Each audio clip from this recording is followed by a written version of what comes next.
जय श्री राम। आज हम सुनते हैं उस महाबली, उस चिरंजीवी, उस राम भक्त की अद्भुत गाथा, जिनका नाम मात्र संकटों को हर देता है, श्री हनुमान जी।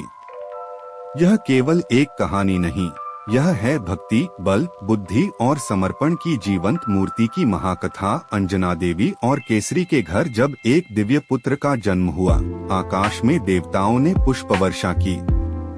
पवन देव की कृपा से जन्मा यह बालक अत्यंत तेजस्वी और अद्भुत शक्तियों से युक्त था। नाम रखा गया हनुमान। एक दिन बाल हनुमान ने आकाश में चमकते सूर्य को देख लिया। उन्हें लगा ये तो कोई लाल लाल फल है। जैसे ही वे उड़ान भरते हुए सूर्य को निगल गए, सारा संसार अंधकारमय हो गया। देवताओं ने प्रार्थना की, तब हनुमान ने सूर्य को छोड़ दिया।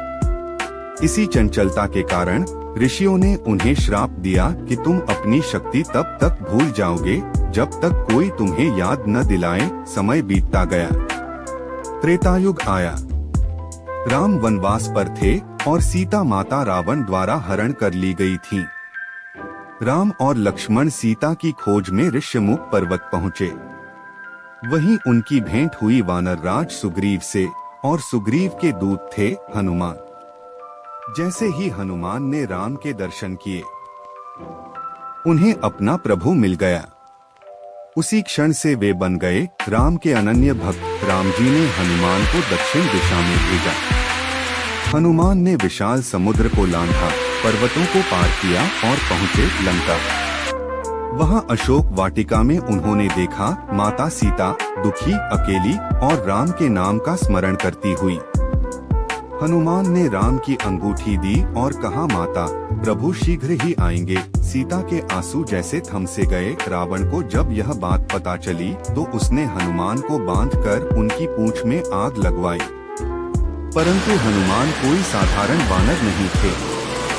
वे उस जलती पूंछ के साथ लंका की गलियों में ऐसे दौड़े कि पूरी लंका जल उठी। अग्नि और आकाश में नाचते हुए हनुमान ने लंका को एक चेतावनी दी, राम आ रहे हैं। लंका में भीषण युद्ध हुआ।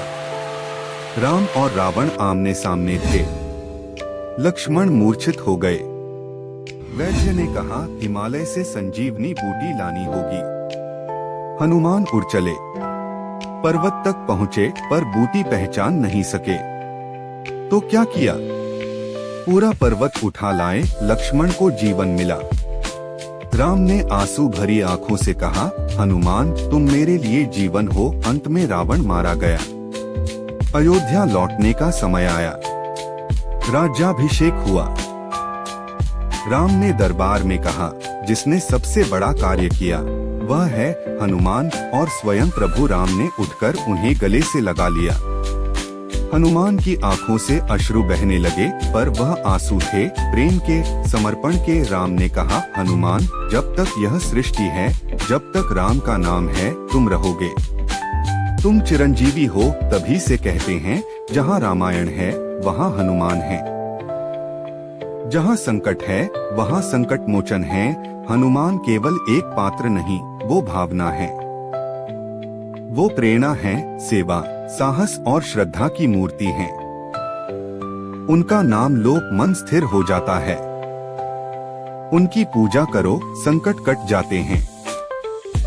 भक्ति का अर्थ अगर कोई है तो वह है हनुमान। जय श्री राम। जय बजरंगबली।